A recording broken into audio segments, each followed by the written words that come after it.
স্বাস্থ্য সেবা যেন সবার জন্য সহজলভ্য হয় এই প্রতিপাদ্যে চট্টগ্রামে অনুষ্ঠিত হল দিনব্যাপী free medical camp. JAM foundation ও লায়ন ক্লাব অব চিটাগং বন্ধনের যৌথ আয়োজনে সীতাকুণ্ড উপজেলার এলকে সিদ্দিকী স্কোয়ারে ক্যাম্পের আয়োজন করা হয়। অনুষ্ঠানে প্রধান অতিথি ছিলেন অনুষ্ঠানের পৃষ্ঠপোষক লায়ন আসলাম চৌধুরী।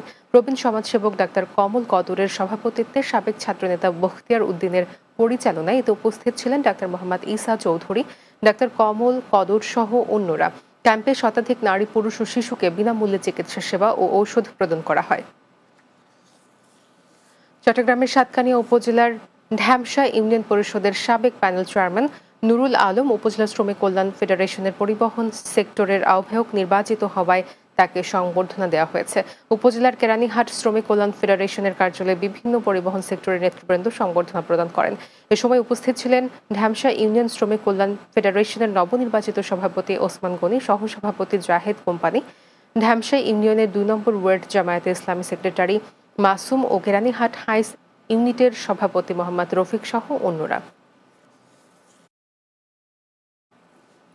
শেষ করব দিনের বাংলা, যাওয়ার আগে শিরোনামগুলো জানিয়ে দিচ্ছি আরও একবার। প্রাথমিকে প্রধান শিক্ষকের শূন্য পদে দ্রুত নিয়োগের নির্দেশ।